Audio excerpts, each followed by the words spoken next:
Rabbil alamin. Wassalatu wassalamu ala al-mab'uthi rahmatan lil alamin.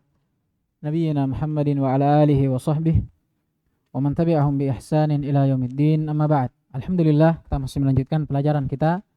Masih dalam baca kitab Al-Arba'in An-Nawawiyah, 42 hadits yang dirangkum oleh Al-Imam Abu Zakaria Yahya bin Sharaf An-Nawawi rahimahullah.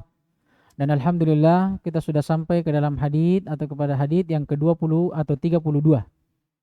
Setelah sebelumnya kita mengambil hadits yang ke-31. Sekarang kita masuk ke dalam hadits berikutnya.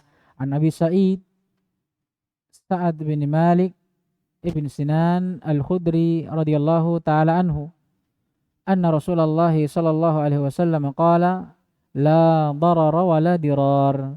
Hadithun hasanun rawahu Ibnu Majah wa Ad-Daraqutni wa ghairuhuma musnadan wa rawahu Malikun fil Muwatta' mursala an Umar atau an Amr ibn Yahya an Abih an Nabi sallallahu alaihi wasallam fa asqata Aba Sa'id wa lahu turuqun yuqawwi ba'daha ba'da.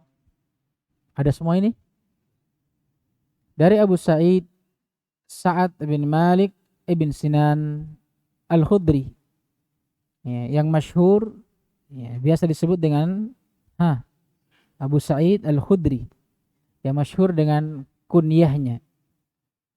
Namanya Sa'ad bin Malik bin Sinan. Bahwasanya Rasulullah sallallahu alaihi wasallam pernah bersabda, la darara wa la dirar. Tidak ada bahaya dan tidak ada pembahayaan. Hadits hasan diriwayatkan oleh Ibnu Majah dan Daraqutni, dan selain dari keduanya musnad dan bersambung pada Nabi. Dan Al-Imam Malik dalam Muwatta' juga meriwayatkannya, tapi mursal dari Amr bin Yahya dari bapaknya dari Nabi alaihi salatu wassalam. Fa asqata Aba Sa'id, dia menjatuhkan Abu Sa'id. Walahu turuqun yuqawi ba'daha ba'da. Tapi bersamaan dengan itu, ya, walaupun riwayat ini mursal, ada jalur lain yang menguatkannya. Ya, di antaranya ya, riwayat Ibnu Majah, hadits hasan, dan dia hadits yang musnad. Baik, hadits ini menjelaskan tentang kaidah pokok di dalam syariat. Ya, karena syariat ini disebutkan oleh para ulama, tidaklah syariat ini disyariatkan kecuali dengan dua maksud yang agung. Syariat ini tidak ada disyariatkan kecuali dengan dua maksud yang agung. Dan dua maksud inilah yang mendasari setiap pensyariatan. Yang pertama, jalbil manfaah. Ya, memberikan manfaat untuk umat manusia. Yang kedua, daf'il madar. Menafikan segala sesuatu yang memudaratkan mereka, membahayakan mereka. Oleh karenanya syariat ini datang menjaga 5 hal yang biasa dinamakan kelima hal ini daruriyat al-khams, 5 perkara yang darurat dalam agama. Yang pertama apa? Ad-din. Kemudian ad-din, al-hayah, agama, jiwa, al-aql, akal sehat, al-mal, harta benda, dan apa lagi namanya? Al-ard. Al-ard ini apa bahasanya? Nama baik, ya. Kehormatan. Ya. Nah, itu 5. 5 inilah yang dijaga di dalam syariat. Nah, yang dimana Allah Subhanahu wa ta'ala tidaklah mensyariatkan sesuatu kecuali untuk menjaga kelima hal ini, memberikan manfaat dari 5 sisi ini dan menghindarkan dari segala mudarat darinya. Di antara hadits yang menjelaskan akan hikmah syariat ini, apa yang kita baca? Sabda Nabi alaihi salatu wassalam, la darara wa la dirar. Tidak boleh ada bahaya dan tidak boleh ada pembahayaan. Kata para ulama, hadits ini lafadznya khabar, tapi maknanya insya, larangan. dari Nabi alaihissalatu wassalam. Tidak boleh ada bahaya dan tidak boleh seorang membahayakan orang yang lain. Dan ini kaidah pokok di dalam agama. Kenapa dikatakan kaidah pokok? Karena bercabang darinya kaidah-kaidah yang lainnya. Di antara kaidah yaitu daf'il madar atau apalagi namanya? Dar'ul mafsadah muqaddamun ala jalbil manfaah. Menolak bahaya itu lebih diutamakan dan lebih dikedepankan daripada apa? Mengambil manfaat. Makanya kalau ada suatu amalan ya tentu bermanfaat tapi terdapat mudarat di dalamnya, maka apakah boleh kita lakukan? La. Kenapa? Karena menghindarkan madar, bahaya itu lebih diutamakan daripada kita harus mengambil manfaat dari sesuatu. Nah, ini kaidah yang luar biasa ya. Nah, ini salah satu kaidah pokok di dalam syariat yang bercabang darinya kaidah-kaidah yang lainnya. Taib. Nah, ini kesimpulan dari hadits menjelaskan akan kesempurnaan dari syariat Islam dan hikmah Allah Subhanahu wa taala di dalam mensyariatkan syariat tersebut bagi hamba-hambanya. Hadits yang berikutnya, ini ringkas saja ya. Karena ini inti dari hadits. An Ibn Abbas radhiyallahu taala anhuma an Rasulillah sallallahu alaihi wasallam qala law yu'tan nasu bida'wahum ladda'a rijalun amwala qaumin wa dima'ahum lakinnal bayyinata 'alal mudda'i wal yamina 'ala man ankar. Haditsun hasan rawahul Baihaqi wa ghairuhu hakadha wa ba'duhu fi sahihain.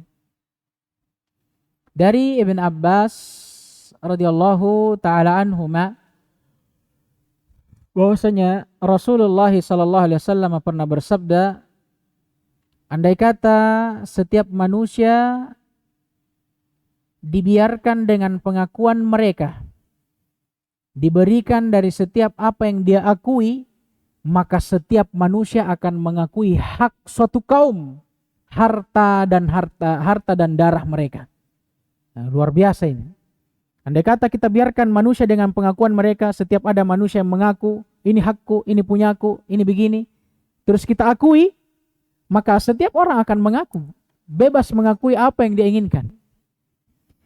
Nah, hadits ini sebelum kita baca, ini turun dengan sebab terjadinya al-khusumah, perdebatan di antara ya segelintir sahabat. Turunlah hadits ini. Ada salah seorang sahabat yang mengakui haknya atas sahabat yang lainnya, tapi yang dituduh ini malah mengingkarinya. Nabi berikan kaidah di sini. Kata Nabi, andai kata setiap manusia itu kita biarkan dengan apa yang dia akui, maka setiap manusia akan mengaku sesuka hatinya. Kemudian Nabi berikan kaidah, lakinna al-bayyinah 'alal mudda'i. Yang seharusnya yang kita tegakkan itu al-bayyinah 'alal mudda'i. Harus ada bukti bagi orang yang mengaku atau menuduh. Wal yaminu 'ala man angkar. Adapun bagi siapa yang mengingkarinya, ya, atau bisa kita katakan yang tertuduh, wajib baginya untuk bersumpah. Baik, kata Ibnu Daqiq Al-Aid rahimahullah, ini salah satu ulama juga, dalam syarahnya terhadap hadits ini, hadal haditsu aslun fi usulil ahkam. Hadits ini pokok dalam pembahasan hukum, wa a'dhamu marji' inda tanazu'i wal khisam, dan merupakan rujukan yang paling utama dalam bab tanazu' wal khisam. Tanazu' bukan tanazu' nahwu ya.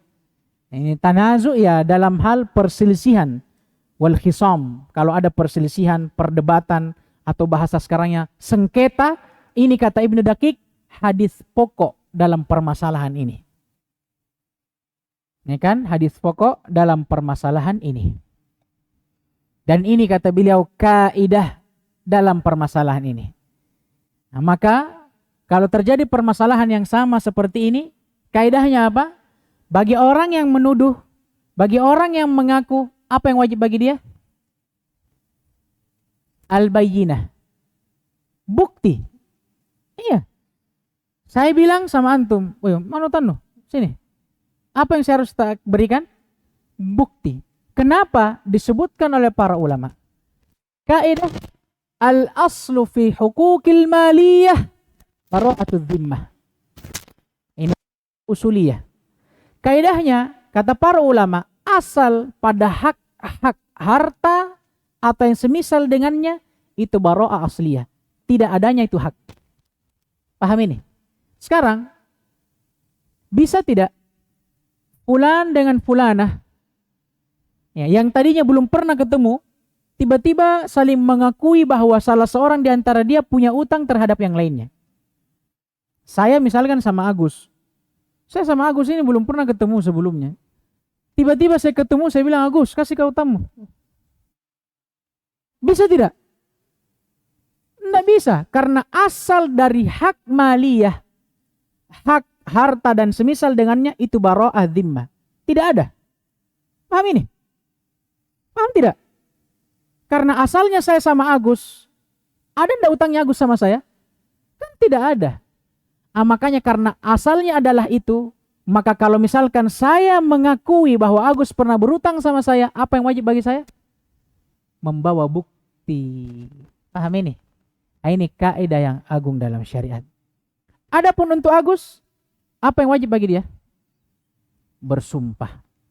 Saya demi Allah, saya belum pernah berutang. Kenapa kau tagih saya? Ya. Dengan sumpah itulah nanti, ya, Agus bisa terbebaskan dari utangnya sampai datang bukti bayyinah yang jelas bagi seseorang yang mengaku tadi. Nah, ini kaidah agung, kaidah besar khususnya dalam bab al-mukhasamah. Ada satu faedah yang luar biasa disebutkan oleh Syekh Abdul Muhsin Al-Abbad rahimahullah dalam syarahnya. Kata beliau, hadits ini menjelaskan wajibnya seseorang yang mengakui sesuatu itu membuktikan pengakuannya. Benar atau tidak? Naam, karena alal mudda'i al-bayyinah. Itu pada perkara duniawiyah dan perkara ukhrawiyah. Ini faedah. Bahwa wajibnya seseorang yang mengakui sesuatu mendatangkan bukti atas pengakuannya itu bukan hanya dalam perkara duniawiyah saja, tapi juga dalam perkara akhirat. Dari sini kata beliau, maka hendaknya orang-orang yang mengaku cinta kepada Allah Subhanahu wa taala dan Rasulnya memberikan bukti akan kecintaannya. Faedahnya di sini. Allah Subhanahu wa taala berfirman, "Qul in kuntum tuhibbunallah fattabi'uni yuhibbukumullah wa yaghfir lakum dunubakum wallahu ghafurur rahim." Kata Allah Subhanahu wa taala, katakanlah Muhammad kepada mereka, kalau kalian benar-benar mencintai Allah Subhanahu wa taala, maka bagaimana pembuktiannya? Fattabi'uni, ikut saya, yuhibbukumullah wa yaghfir lakum dunubakum. Maka niscaya dengan itu Allah akan mencintai kalian. Syahidnya mana? Firman Allah, fattabi'uni. Allah menjadikan ittiba kepada Nabi SAW sebagai bukti kecintaan seorang hamba yang mengaku cinta kepada Allah Subhanahu wa taala.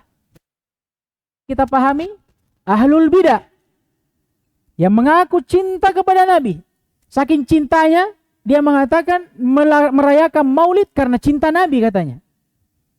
Menunjukkan bahwa cinta mereka cinta palsu.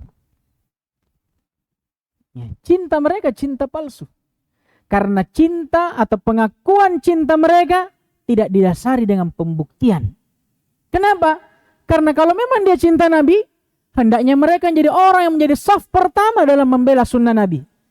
Tapi sebaliknya, mereka menjadi orang-orang saf pertama dalam menentang sunnah Nabi.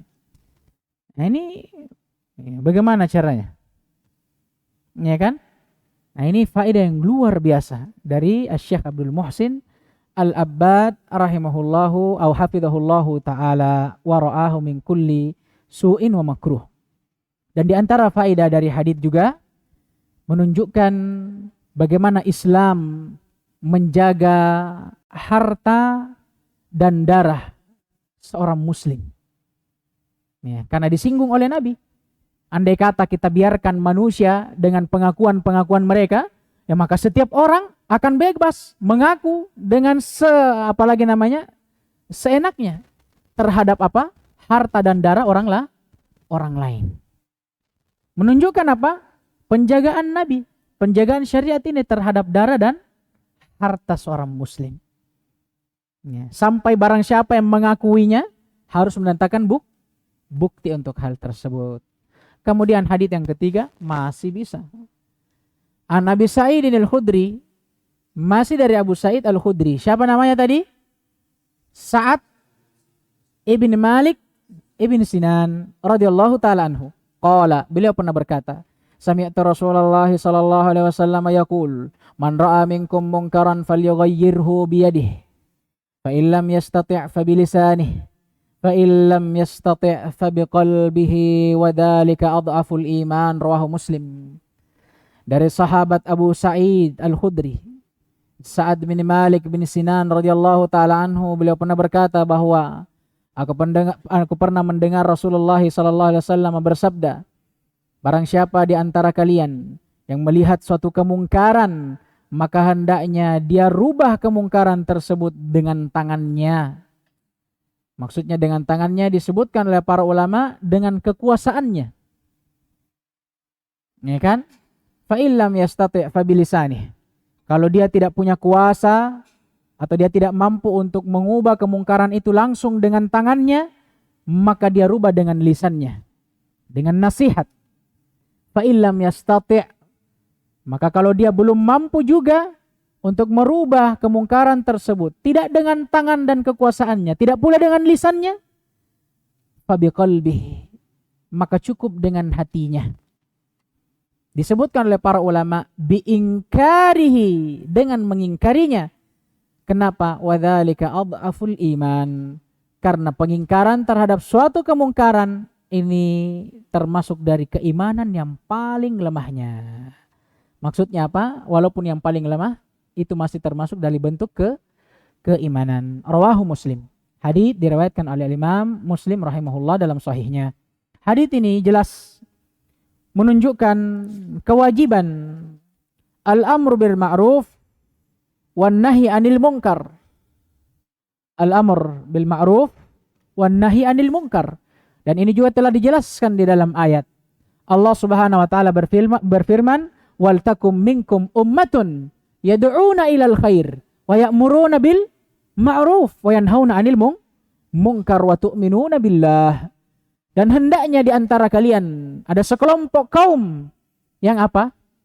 Menyerukan manusia kepada kebaikan. Amar ma'ruf nahi munkar. Ada amar ma'ruf sini? Tidak ada. Kadang amar ma'ruf jadi nama. Taib. Dan beriman kepada Allah Subhanahu wa taala. Demikian pula firman Allah Subhanahu wa taala dalam mensifati para sahabat radhiyallahu taala anhum ajmain. Kata Allah Subhanahu wa taala, kuntum khaira ummah ukhrijat linnas ta'muruna bil ma'ruf wa tanhauna 'anil munkar. Kalian, kata Allah, para sahabat Nabi alaihi salatu wassalam radhiyallahu taala anhum ajmain, adalah umat yang terbaik yang Allah utus kepada manusia. Apa tugasnya? Apa sifat dan perangainya? Ta'muruna bil ma'ruf, yang senantiasa menyuruh yang ma'ruf, yang baik, dan senantiasa menjauhkan mereka dari segala bentuk kemungkaran. Taib. Dan selain daripada itu, hadits ini menunjukkan, selain menunjukkan akan wajibnya amar ma'ruf nahi munkar, juga menunjukkan kita bahwa amar ma'ruf nahi munkar itu maratib.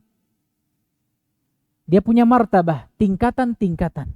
yang dimana setiap tingkatannya ini lebih tinggi dari tingkatan yang berikutnya. Paham ini?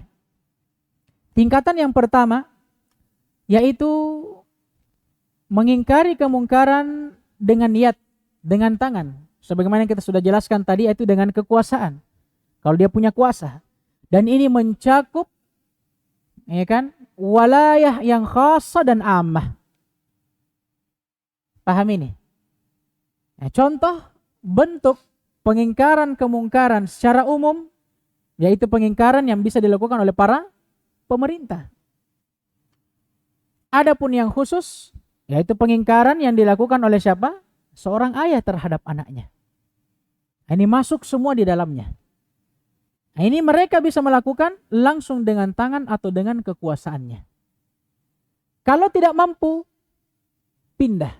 Martabah yang kedua, yaitu dengan lisan. Dan lisan yang diinginkan di sini adalah dengan menasihatinya. Nah, ini semakna dengan hadits Nabi SAW bersabda, ad-din an-nasihah. Agama ini intinya hanyalah nasihat. Dan di antara bentuk nasihat ini tadi, ingkarul mungkar, mengingkari segala bentuk kemungkaran. Bagaimana kalau tidak bisa lagi? Jalan yang paling terakhir itu dengan hati. Dan disebutkan oleh para ulama, dengan hati maksudnya apa? Dengan mengingkarinya.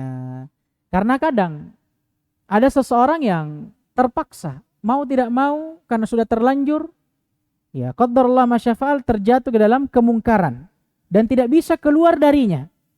Jangankan untuk menafikannya dan mengingkarinya, keluar pun susah. Maka derajat yang paling minimalnya, kata para ulama, sesuai dengan hadits, kita ingkari dalam hati. Jangan sudah terpaksa masuk, ya, tapi dinikmati. Ya, paling tidak kita ingkari dengan hati. Dan ini kata Nabi SAW, adhaful iman, adalah tingkatan iman yang paling rendahnya. Yang paling rendahnya.